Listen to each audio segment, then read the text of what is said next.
इस वीडियो में वैशेषिक दर्शन में वर्णित पदार्थ की अवधारणा और पदार्थ के संख्या और उसके स्वरूपों के विषय में चर्चा की जाएगी।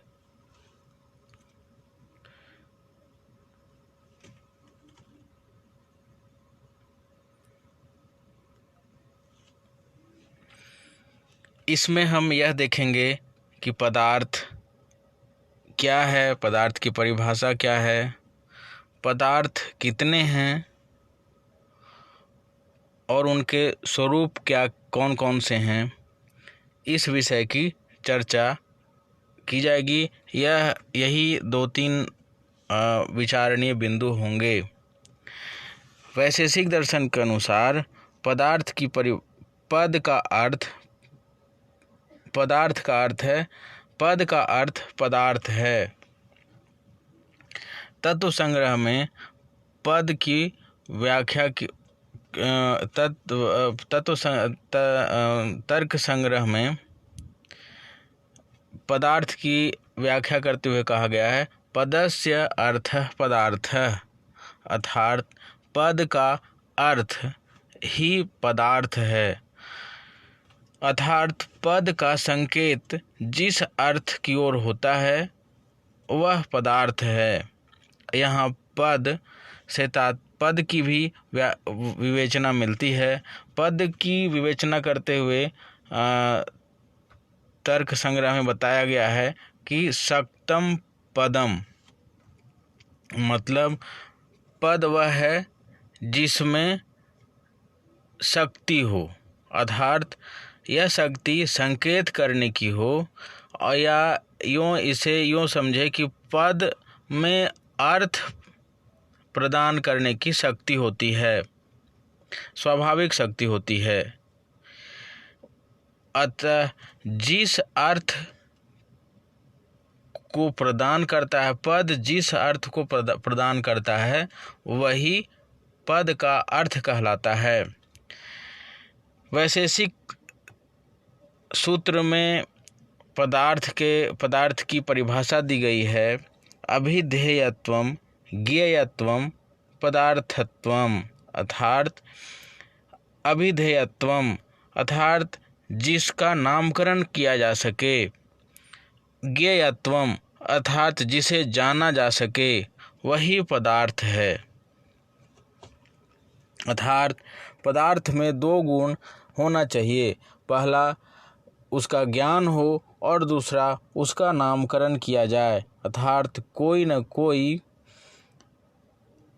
सांकेतिक रूप उसे दिया जा सके और वह सांकेतिक रूप अर्थपूर्ण हो, उसे ही पदार्थ कहते हैं।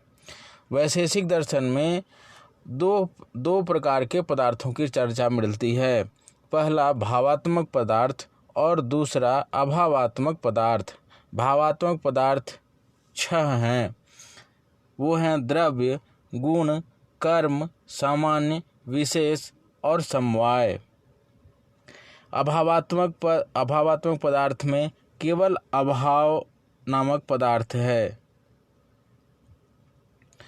उल्लेखनीय है कि वैशेषिक दर्शन समस्त सृष्ट पदार्थों को, अर्थात यो कहे कि जगत के सभी भौतिक अभौतिक सभी पदार्थों को इन 7 कैटेगरी या 7 श्रेणियों में ही विभाजित करता है। वैशेषिक दर्शन का यह एक अमूल्य देन है जो वर्तमान काल में विज्ञान के समकक्ष या विज्ञान से भी बढ़कर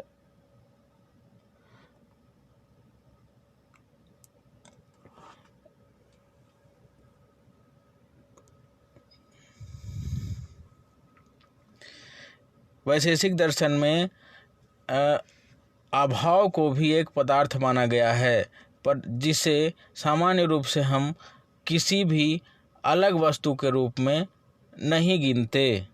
अब 7 पदार्थों अर्थात द्रव्य, गुण, कर्म, सामान्य, विशेष, समवाय और अभाव की अलग अलग चर्चा करेंगे।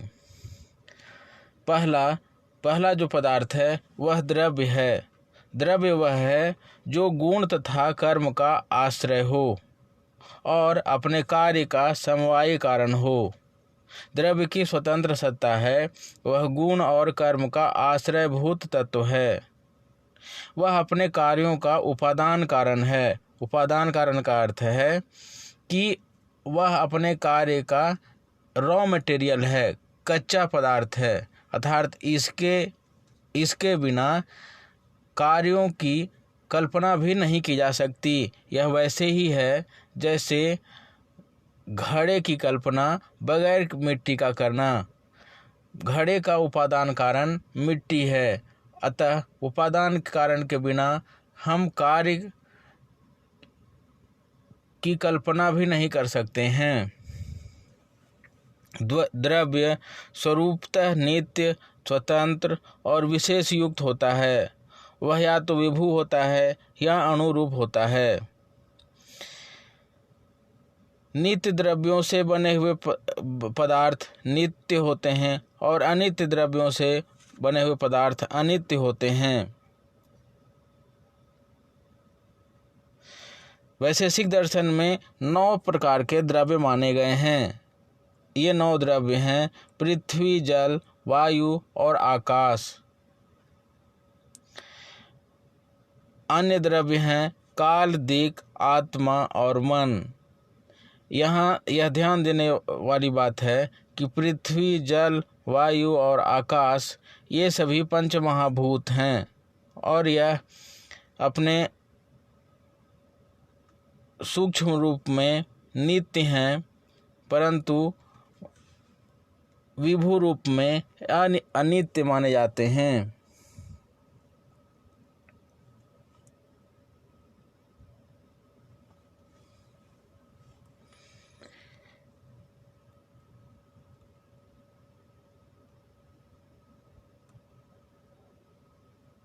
दूसरा पदार्थ है गुण। गुण द्रव्य के समान स्वतंत्र पदार्थ नहीं है। गुण द्रव्य पर आश्रित रहते हैं। गुण के गुण या कर्म नहीं होते। अभिधेय और ज्ञेय होने के कारण गुण को पदार्थ माना गया है, अर्थात गुण का नामकरण और उसका ज्ञान संभव है। गुण के अंतर्गत भौतिक और मनस दोनों प्रकार के गुण आते हैं। कुछ गुण द्रव्य के आवश्यक धर्म होते हैं। कणाद ने 17 गुणों का उल्लेख किया है, हालांकि प्रशस्तपाद ने 7 और जोड़ दिया, जिससे गुणों की संख्या 24 हो गई। गुण हैं गुण रूप, रस, गंध, स्पर्श, शब्द, संयोग, विभाग, बुद्धि, सुख, दुख, इच्छा, द्वेष और प्रयत्न। ये कुछ प्रमुख गुण हैं। यहाँ यह ध्यान देने वाली बात है कि द्रव्य जैसे जो 9 द्रव्य माने गए हैं, पृथ्वी, जल, आकाश, ये इनके गुण हैं रूप, रस, गंध, स्पर्श और शब्द। इस तरह ये द्रव्य के ही गुण हैं। तीसरा द्रव्य कर्म है। गुण के समान कर्म भी द्रव्य पर आश्रित रहने वाला धर्म है। यह गुण से भिन्न है। यह वस्तुओं के संयोग एवं विभाग का कारण है। कर्म मूर्त द्रव्यों में ही रहता है, अमूर्त द्रव्यों में यह नहीं रहता है। यह विभू द्रव्यों में भी नहीं रहता है, अर्थात अति विशालकाय द्रव्यों में यह नहीं होता। कर्म 5 प्रकार के होते हैं। पहला उत्क्षेपण अर्थात ऊपर फेंकना, अवक्षेपण नीचे फेंकना, आकुंचन सिकोड़ना, प्रसारण फैलाना और गमन चलना। ये कर्म के 5 प्रकार बताए गए हैं। अन्य द्रव्य है सामान्य। सामान्य को जाति कहते हैं। सामान्य नित्य है, एक है और अनेकों में अनुगत रहता है। अनुगत का अर्थ है कि किसी एक वर्ग के सभी व्यक्तियों में पाया जाना या विद्यमानता होना। इसे हम यूँ समझे कि अगर हम अनेक गायों को देखें तो उसे गोत्र नामक जाति को निकाला जा सकता है, या गोत्र नामक जाति का ज्ञान प्राप्त किया जा सकता है। यह गोत्र समूचे गाय की प्रजाति, चाहे वह काली गाय हो, चाहे वो सफ़ेद गाय हो, चाहे वो कामधेनु हो, चाहे वो साधारण गाय हो, सभी गाय के प्रजातियों का प्रतिनिधित्व करता है, अर्थात एक जाति का प्रतिनिधित्व करता है। सामान्य एक होता है, लेकिन यह अनेकों में अनुगत होता है। सामान्य नित्य होता है, अर्थात यदि किसी विशेष गाय नष्ट हो जाती है या मृत्यु को प्राप्त करती है तो उसे गोत्र पर कोई असर नहीं पड़ता।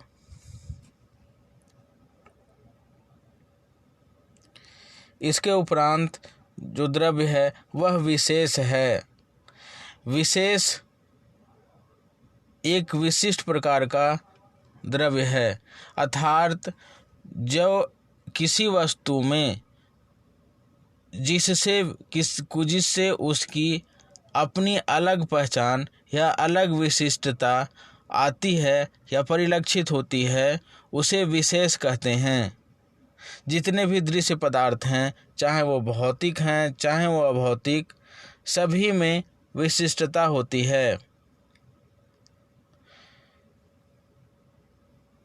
जागतिक पदार्थों में भेद उनके अवयव संस्थान के भेद से, उनके गुण भेद से और कर्म भेद से स्पष्ट प्रतीत होता है, किंतु जिन नित्य द्रव्यों में किसी प्रकार का भेद करना संभव नहीं हो, उन द्रव्यों में भेद करने के लिए विशेष नामक पदार्थ की कल्पना की गई है।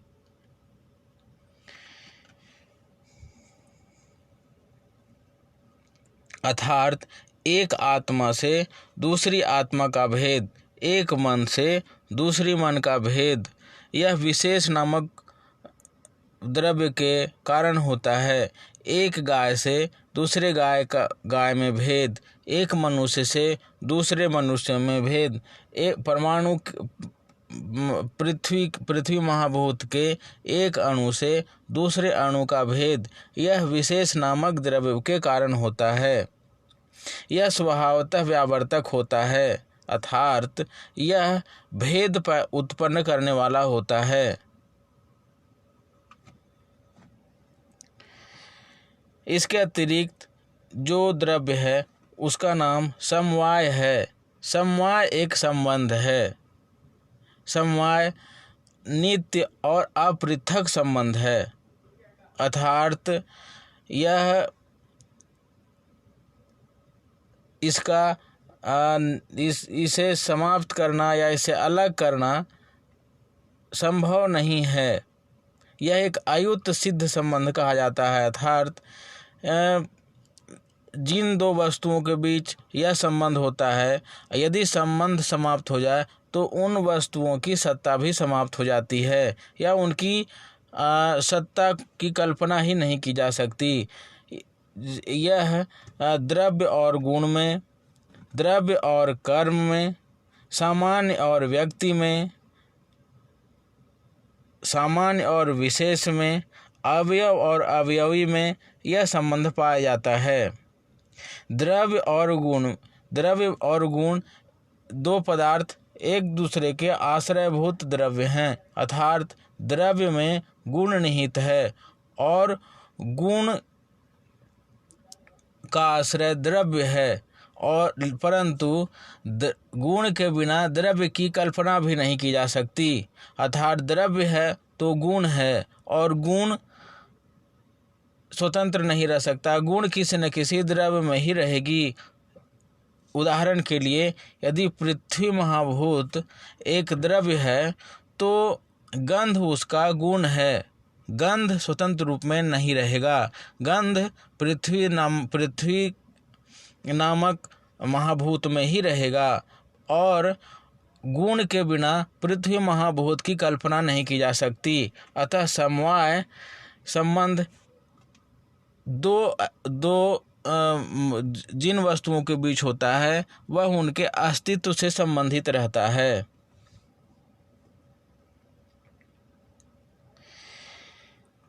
अंतिम पदार्थ अभावात्मक है और अंतिम पदार्थ ही वैशेषिक दर्शन को विशिष्टता प्रदान करता है, अर्थात अंतिम पदार्थ अभाव है। वैशेषिक सूत्र और भाष्य में छह भावात्मक पदार्थों का वर्णन उपलब्ध है, परंतु स्वयं कणाद ने अभाव का वर्णन किया है। अभाव का अर्थ है कि हम किसी वस्तु के न होने का जो बोध होता है वह अभाव है। जैसे कमरे में हाथी का न होना,